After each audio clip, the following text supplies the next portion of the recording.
Retirement Decoded. Sunday mornings at 8. Learn more at scotttuckersolutions.com. Now, from the Signature Bank Studios.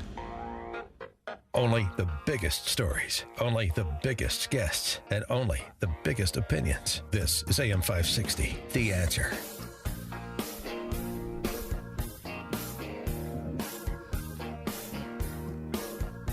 Top of the morning, Dan and Amy. From California, we have more players to review.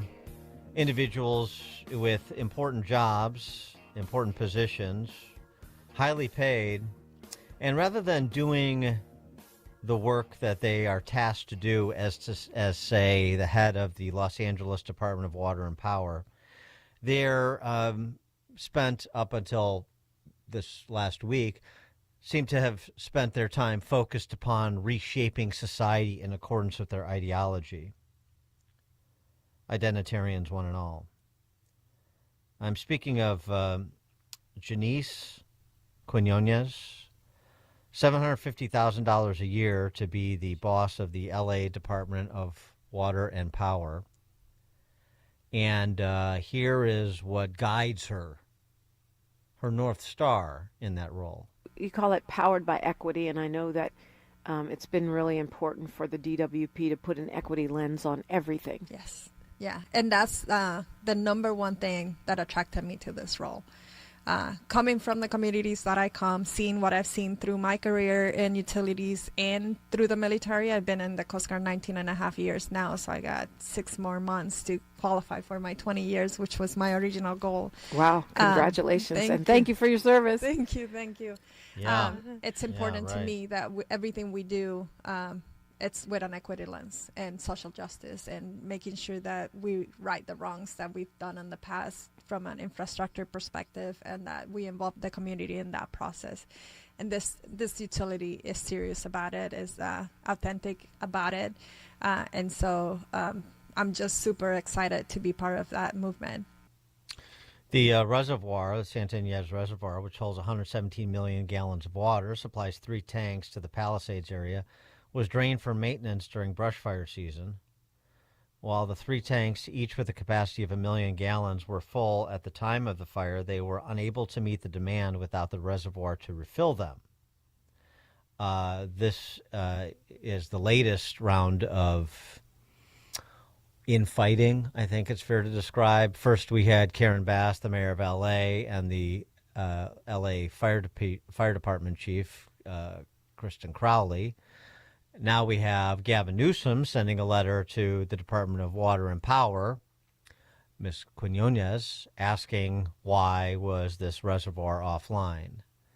And yet, what do they share in common, all 4 of those principles and many others? We could fold in the emergency management system, too, which keeps sending out alerts that are telling the entire county to evacuate. They don't know why it's happening. They're working with their federal and state partners to figure out how they can actually use their alert messaging system to proper ends. They're not sure as of last telling. Well, it's creating unnecessary panic. And what do they all have in common? They all come from the same discipline, the identitarian discipline, focusing on righting real or manufactured wrongs of the past. They're going to make the world a better place, not by fighting fires or making sure fire hydrants work or making sure reservoirs are filled or making sure messaging systems work properly. No. They're on the hunt to make sure that the composition of the workforce in their department is just so, for example. For more on this, we're pleased to be joined by Noah Rothman, senior writer at National Review, author of the book, The Rise of the New Puritans, Fighting Back Against Progressives' War on Fun. Noah, thanks for joining us again. Appreciate it. My pleasure. Thank you. So your piece in National Review, your latest piece on California, speaks to this as well. You know, there's nothing sexy about making sure fire hydrants work. What's sexy is combating misinformation, saving democracy, and making sure that everyone feels seen. Mm-hmm. Yeah, and I think Ms. Quinones comments there are illustrative of what the core competency that Democrats try to achieve and are rewarded for by their voters and the donor class and the activist class, which isn't, the quotidian, unglamorous work of public life, but is articulating the kind of shibboleth that she says in that quote, in those comments, that give you that kind of exposure, give you that kind of access to cameras and the national profile and therefore donor largesse. They excel at articulating in grand sense, the metaphysical ills that plague this country. And they articulate what they say are, these grand visions to extirpate these evils. But there's always opportunity cost. What are you focusing on when you're pursuing that you're not doing? And does that describe your job description? Is that your role? If infrastructure is optimized to right historical wrongs, however we can possibly even imagine that, and it's kind of hard to contemplate, but let's say we can even do that. Is it also optimized for delivering water and natural gas and power to its citizens? And if it's not, what are your priorities crowding out? Too many municipal officials do not ask themselves that. There's a lot of chaff that's being thrown up in the wake of these fires. By the way, we shouldn't even say the wake. They are ongoing, and the threat this week may be even worse than last. Mm-hmm. So we don't know exactly what happened with, the water levels, although Mr. Caruso, who challenged Karen Bass for this mayoralty, says they were low, and apparently he seems to have been right, at least with this particular reservoir in the Palisades.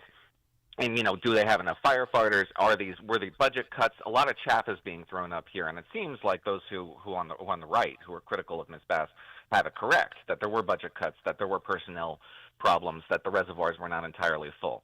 But what nobody doubts, and what nobody can even argue against, is that Karen Bass did inherit this project from her predecessor, Eric Garcetti, which was designed to solve the problem of too few women serving in the fire department.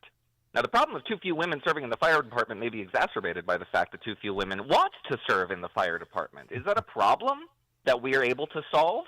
Is it a problem at all? These are the questions that don't seem to even register with democratic social reformers on the municipal level. And as a result, they've taken their eye off the actual ball, which is keeping their citizens safe, secure, and prosperous. That's the job description. And they just got bored with it. They've been bored with it for decades.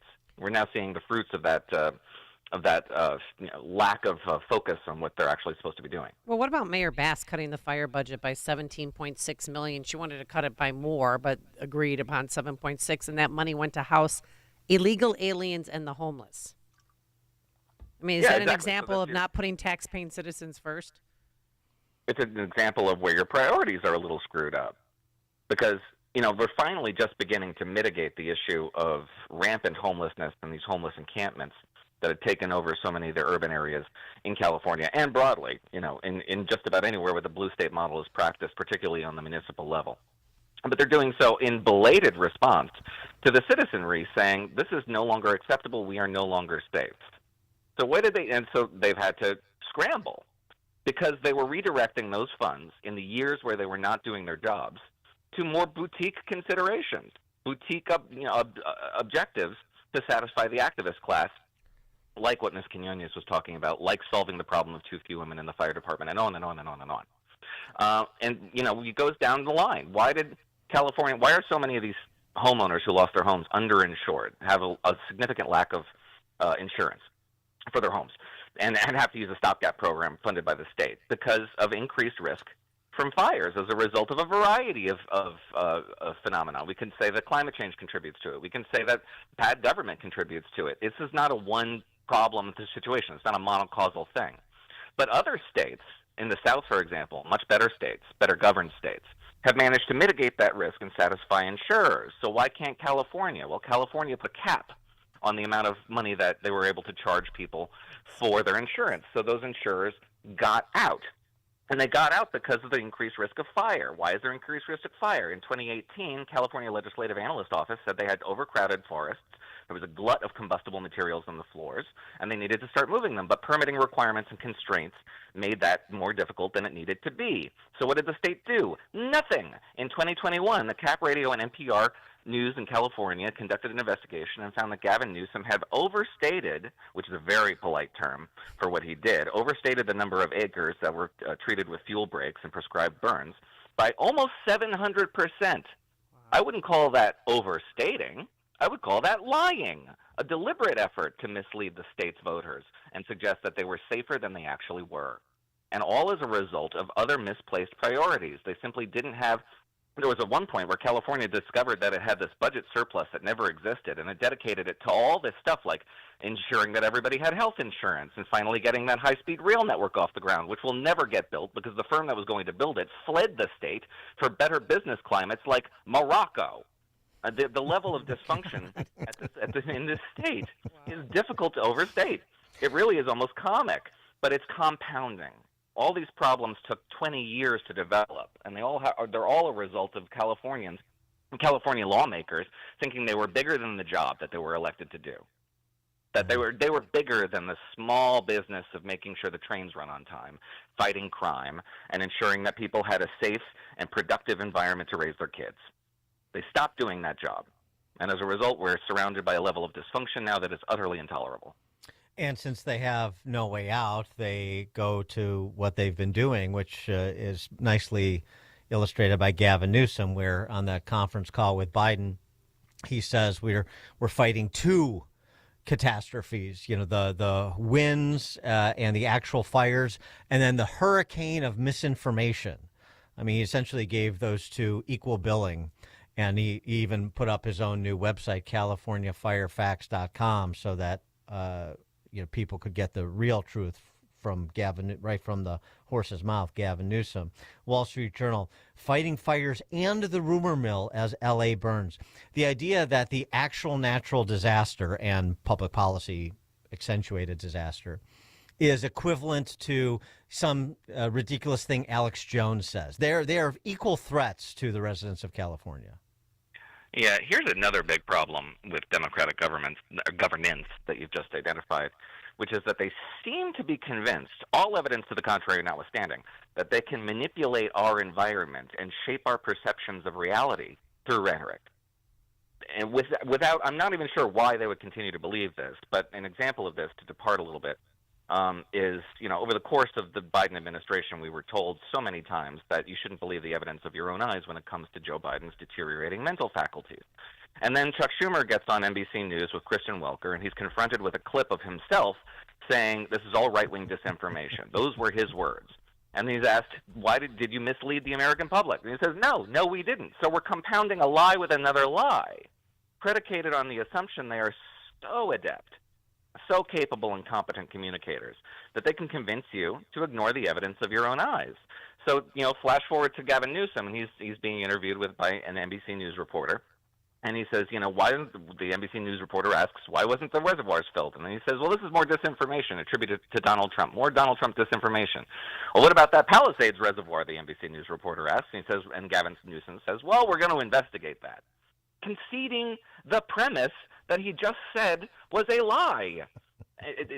The level of disrespect that they have for the intelligence of their audience contributes markedly to the trust deficit that Americans have in their governing institutions, which is not something that people who want Americans to have faith and confidence in their governing institutions, Democrats in particular, being the party of competent and capable government, at least that's what they retail themselves as, should have a vested interest in repairing that level of trust. And it begins with them trusting you with accurate information and letting the chips fall where they may, rather than trying to massage reality by retailing lies and hoping that the partisan impulse to rally around the Democratic Party, if you're a Democratic partisan, or just the same on the Republican side, if you were to rally around a partisan interest at the expense of the truth and veracity and your own credibility, yeah, that contributes to the trust deficit. And yeah, it's a big problem. Noah Rothman, senior writer at National Review, author of the book, The Rise of the New Puritans, Fighting Back Against Progressives' War on Fun. Noah, thanks as always. My pleasure. Thank you. Thank you. And he joined us on our turnkey.pro answer line. Listen to podcasts of Dan and Amy from the AM 560 mobile app. Download it today at 560theanswer.com/mobile. This is Hugh Hewitt for townhall.com. The greatest presidents of the last century were navalists. Teddy Roosevelt, FDR, Ronald Reagan. All three knew that the United States is a sea power and that to cede supremacy of the seas is to cede leadership of the world. Donald Trump was my guest, and I asked him if he intended to follow their examples in keeping a constant eye on the Navy. I asked him about getting to the target of 330 or more ships. Yeah, I'll be doing that, but we're going to be announcing some things that are going to be very good having to do with the Navy. We need ships. We have to get ships, and maybe we'll use allies also in terms of building ships. We might have to. I heard a president who understands that America's standing in the world depends on its fleet, and not a fleet plan for 2050, but what is in the water.